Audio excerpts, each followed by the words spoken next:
Hello cruel world. In this video I'm going to tell you what schizophrenia is and what schizophrenia isn't. My name's Dr. Sohom Das. I'm a consultant forensic psychiatrist, and this channel, A Psych for Sore Minds, dissects a whole range of mental health issues, some related to crime and offending, some not. So I am about to tell you about the symptoms of schizophrenia and its causes. Now, to be honest, you can get most of that off the internet, specifically Wikipedia.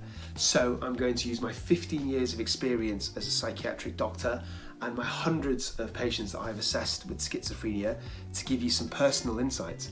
So specifically, I'm going to debunk some common myths, and I'm going to tell you about some patients that I've seen to give you a flavour of how schizophrenia actually presents when you see it in front of you, rather than what you read about on a textbook or a website. So who can get schizophrenia? The answer is anybody.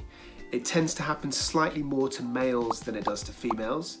It affects about 1% of the population, and it usually comes on roughly in your 20s. In terms of causes, there's no such thing as a cause of schizophrenia, but there are lots of contributory factors. So for example, there's environmental factors. So living in a city, such as London, increases the risk of developing schizophrenia. Having an infection during pregnancy increases the risk of the child growing up to develop schizophrenia. Certain illicit drugs cause schizophrenia in people who are predisposed, so people who are vulnerable to psychosis, particularly like skunk cannabis. So I'm not saying cannabis is dangerous for everybody, I'm saying for a small subsection of people who are predisposed, it's very dangerous. Also, social problems like poverty, homelessness, again, they don't cause schizophrenia, but they can precipitate it in people who are vulnerable. But by far the biggest factor is genetics. So schizophrenia is hereditary to a degree. It's not directly inherited through one gene, but there's lots of clusters of genes that kind of contribute to it. So as I said before, 1% of the population gets schizophrenia. If you've got a first degree relative with schizophrenia, so like a parent or a brother or sister, then your chances of developing it are 10%. And if both of your parents have schizophrenia, then your chances of developing it are about 50%. And that's not that far-fetched because, for example, people, men and women, might meet each other in psychiatric hospitals and can often couple together. So it happens more often than you think. And here's an interesting thing. If you've got an identical twin with schizophrenia, then your chance of developing it is 50%. So that shows that it's not purely genetic, because identical twins obviously have exactly the same genetics. And if you want a famous example of twins, one of whom had schizophrenia and one of whom didn't, who are identical twins, then look no further than the Cray brothers, Reggie Cray and Ronnie Cray. Only the latter had schizophrenia.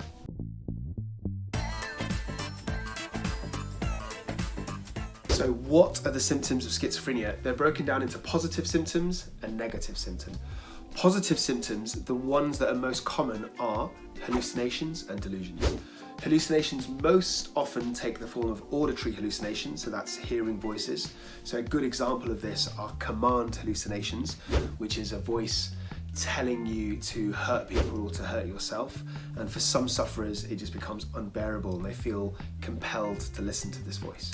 In terms of delusions, because I work with offenders, by far the most common type of delusion I see are paranoid delusions. Very common ones are delusions of being followed, delusions of cameras being planted to watch you, or delusions that your food is being poisoned. And just to kind of mix it up, to give you some unusual delusions that I've personally heard of in my previous patients, I met a man who was convinced that other people thought he was a paedophile, and obviously was very distressed about people judging him when he was out and about. And I met a woman in prison who believed that she was slowly changing gender to become a male against her wishes. You can have other types of delusions as well. So grandiose delusions, a common one is that people think that they're exceptionally intelligent, have a really high IQ, or have special abilities. Or for example, delusions of reference. That's when something completely neutral that's got nothing to do with you, the sufferer believes that it's like sending a message or has a direct link to them. So I saw a man who was convinced that number plates that had the same letters as his surname were somehow mocking him. And then there's the negative symptoms of schizophrenia. So that's things that are missing from your personality. So being really withdrawn, being isolated, complete lack of energy or drive to do anything. So typically somebody with negative symptoms of schizophrenia might just spend all their time in their bedrooms and refuse to speak to anybody. And then there's the more subtler, less common symptoms of schizophrenia, like formal thought disorder, and that's when the sufferer's flow of thoughts is completely jumbled. So they constantly jump around topics. So if you're listening to them speak, you can't really understand what they're talking about because they'll just shift mid-sentence, and to them, they're making sense, but to us, it's gibberish.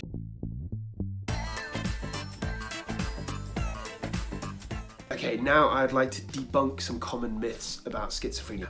Number one, schizophrenia is not split personalities.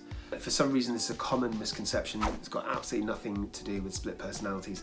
Split personality is kind of related to a very, very rare, far rarer than schizophrenia disorder called disorder identity disorder.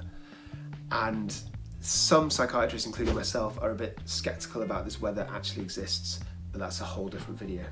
Number two, that schizophrenic patients are violent.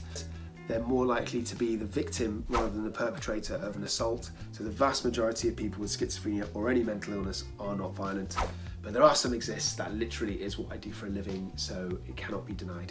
Number three, all people with schizophrenia are in some way agitated or crazy. As I said before, there's a whole range of presentations. People who are acutely unwell are gonna obviously present as more agitated, more distressed with their symptoms, but there's people on the other end of the spectrum who are actually very settled.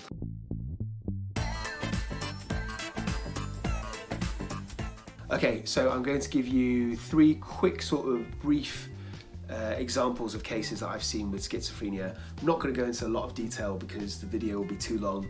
If you're interested in this kind of thing, in a lot of my previous videos, I dissect in detail some previous patients. I keep them anonymized out of respect for patient confidentiality. Go check those videos out. I remember seeing a woman in prison. She was Chinese. We knew almost nothing about her, and I was convinced she was psychotic because she absolutely refused to engage with anybody. She was really paranoid. She would only eat food that was packaged so she could open it herself because she believed that people were tampering with her food. On the very rare occasions that she spoke to me, I tried to speak to her maybe 12 times. I think she spoke to me twice, and both times she said something along the lines of, "I know you're a spy, I know who sent you." Really hard to assess. I saw a man in court. I was asked to assess his fitness to plead. He had some paranoid delusions that were completely false about his neighbour, who's a middle-aged woman, being the head of this paedophile ring. He would make posters about her, and when I saw him, he was just absolutely convinced about this conspiracy about this woman and about the police officers involved in the case, and he was quite agitated. He was shouting over me, speaking over me, and he just constantly kept trying to convince me to watch random footage of police officers interviewing somebody else on YouTube because he believed that this proved that the statements the police officers got from him were false, although it didn't really make sense.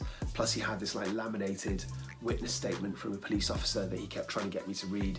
So it was just a very challenging assessment because I was trying to redirect him towards the offence and what happened, fitness to plead, and he was just not having any of it. He was insistent on showing me all this, what he believed was evidence for a conspiracy. So yeah, not a fun assessment. I also saw a woman who I assessed on behalf of a mental health review tribunal. So she was sectioned at the time. She'd been in a hospital for many years.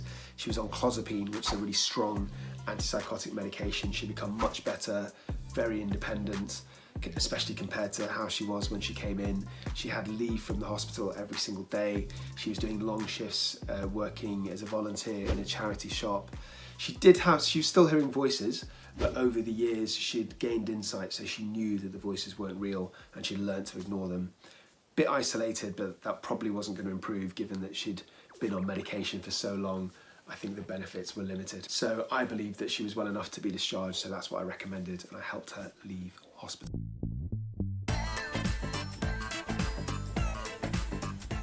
So before I go, I just want to formally welcome you to this channel. It's called Psych for Sore Minds. I'm a consultant forensic psychiatrist. I live and work in London. I assess mentally disordered offenders, so you don't have to. But I also do a whole range of expert witness work for many different types of courts. So this channel is like a crossroads between true crime and mental illness. So some of my episodes are about people with mental illnesses who've committed serious crimes, and some of them, like this one, are not about criminality at all. What I'm trying to say is there's something for everybody on this channel. I do a whole range of different types of videos. I interview people who've suffered from serious mental illness. I look at high-profile crime cases, again for people that have mental illness, and dissect their symptomatology. I break down individual diagnoses as I'm doing here. Basically, there's a lot of good stuff and you need to watch it. My USP, I think, is that I talk about some of my cases in detail, because I think that to really understand something, you need solid examples. You can't just talk generally about something to really absorb. And as far as I'm aware, there's no other YouTube channel that does that. Anyway, that's enough about the channel. All you have to do is subscribe, check out my other videos. Stay euthymic, take care of yourselves, and until next time, please remember, I love you.